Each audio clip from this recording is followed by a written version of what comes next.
Yes, bon samedi à tous. Et que dirais-je encore? Hébreux 11, 32. Et que dirais-je encore? Car le temps me manquerait si je passais en revue Gédéon, Barak, Samson, Jephthé, David, Samuel et les prophètes. J'aime beaucoup cette petite phrase. Et que dirais-je encore? Toute une liste de prénoms qui sont enchaînés, pas forcément dans l'ordre chronologique, mais je prie que nous fassions les 71, 71 personnes de ce groupe 21, que dans plusieurs années, nous fassions partie, et déjà maintenant, mais que l'on parle de nous comme euh, que nous fassions partie de ces et que dirais-je encore, de ces témoins. Ma prière est que nous soyons ces hommes et ces femmes, ces jeunes hommes et ces jeunes filles, témoins de la grâce et la manifestation de Dieu sur terre. Et que dirais-je encore? Et là, il enchaîne sur Gédéon. Gédéon, je ne sais pas pourquoi, sans grande importance, mais j'ai toujours imaginé Gédéon petit. Alors, il n'y a rien qui nous dit que Gédéon avait une expérience militaire, qu'il était général. On sait qu'il était juge en Israël, évidemment. Mais Dieu va chercher Gédéon là où il se trouve. Alors, on connaît l'histoire où chaque année, durant 7 ans, on retrouve tout cet épisode dans Juge chapitre 6, 7 et 8. Pendant 7 années de suite, Israël va voir toutes ses récoltes décimées. Aussitôt qu'ils ont ensemencé, les Madianites arrivent et raflent tout, enlèvent toute provision de vivre. C'est la famine, c'est la défaite. Et là, Gédéon va être touché par Dieu. Il va questionner Dieu et Dieu va le prendre là où est-ce qu'il se trouve. Alors on se rappelle, si je ne me trompe, l'armée de Gédéon va passer de 32 000 hommes à 300 et avec ces 300 hommes, il va accomplir par la grâce et le soutien de Dieu une victoire écrasante. Et j'aime Gédéon parce que alors que l'Éternel se présente à lui, Juge 6, verset 15, il va dire, mais avec quoi est-ce que je vais le délivrer? Ma famille, elle n'est pas importante, elle est de moindre importance, elle fait partie de la tribu de Manassé. Je vous rappelle que Manassé, c'est le fils aîné de Joseph, donc celui qui a reçu la main gauche de bénédiction de la part de Jacob. Donc, et il rajoute, et je suis le plus jeune en plus. Et plus tard, au verset 17, toujours le chapitre 6 de Juge, il va dire, prouve-moi, donne-moi un signe que c'est bien toi qui me parles. Prouve-moi que c'est toi. Et là, il va faire une offrande, Dieu va manifester sa présence, va lui prouver que vraiment c'est bien, Dieu va lui prouver que c'est bien lui qui lui parle. Et plus tard, encore une fois, on voit Gédéon qui détrône l'autel de Baal pour instaurer, élever un autel à l'Éternel, en Josué 6, verset 26. Et encore plus tard, verset 36-39, dans le même chapitre, là, la première fois, il demande, prouve-moi que c'est toi qui me parles. Et là, il va dire, prouve-moi que c'est bien à moi que tu t'adresses, dans le sens que c'est bien moi que tu as choisi et non quelqu'un d'autre. Parce qu'il ne se voit pas à la hauteur de la tâche qui lui est confiée. Alors, Josué, c'est le témoin qui va demander 3 confirmations plutôt qu'une. On a souvent vu, et c'est pas faux non plus, parce que c'est un homme qui avait peur, qui avait crainte, avec raison. On a souvent vu un signe de faiblesse.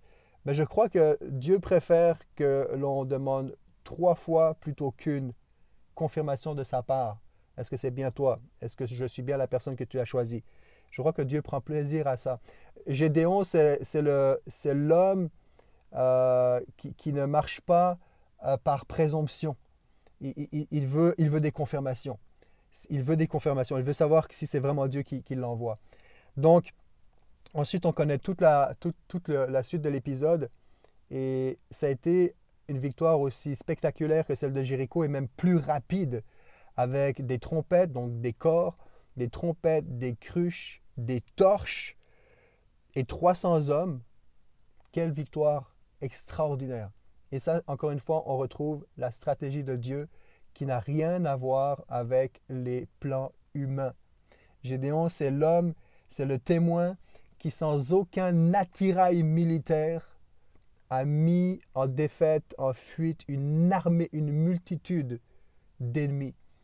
Et c'est complètement une folie quand on regarde ça. Quelques trompettes, quelques torches, quelques cruches, du bruit. Je nous encourage à prendre des temps de louange, parce que dans ce son de trompette, il y avait un cri aussi, un cri qui va faire peur à l'ennemi, c'est certain. Mais je nous encourage à prendre des temps de louange, de célébration, d'adoration, d'élever le Dieu des cieux et de la terre au-dessus de nos vies. Et dernièrement, nos stratégies ne sont pas celles de Dieu. Et je prie que nous puissions avoir les stratégies de Dieu pour nos vies, pour nos familles, pour nos églises, pour nos quartiers, nos régions, etc., etc. Ce que nous faisons présentement, c'est une folie. C'est une folie de s'attendre à Dieu simplement parce que je me prive d'une activité, de quelque chose ou d'une habitude, etc. C'est une folie. Mais ça me fait penser à David, quand il s'affronte à Goliath, quand il confronte Goliath, il va lui dire, toi tu viens avec les armes, l'épée et le bouclier, mais moi je vais te mettre en pièces au nom du Dieu d'Israël, par l'Esprit de l'Éternel. Et voilà, que le Seigneur puisse nous donner ses stratégies à lui, que nous puissions être dépendants de lui, comme Gédéon a été dépendant de lui. Si vous regardez son personnage, son profil de personnalité, comment le changement qu'il y a entre le moment où il a la rencontre de l'ange et à la fin de sa vie, quelle assurance il a pris, quelle expérience il a pris. Pas une assurance en lui, mais une assurance grâce à Dieu qui l'a fortifié. Lui qui se voyait comme le moindre des moindres, le plus jeune, le plus petit, l'incapable, eh bien aujourd'hui, que personne ne se sente trop incapable pour servir Dieu. Que le faible dise « je suis fort ». Je ne sais pas dans quel état tu es dans ce week-end, mais peu importe ton état, au pire des cas, si vraiment tu te sens faible, moindre, alors que le faible dise « je suis fort ». Je puis tout par celui qui me fortifie. Je suis fort grâce à Jésus, grâce au Dieu de Gédéon. Nous avons le même Dieu. Je te souhaite une bonne journée, bon samedi. On se retrouve demain. Allez, ciao, ciao tout le monde.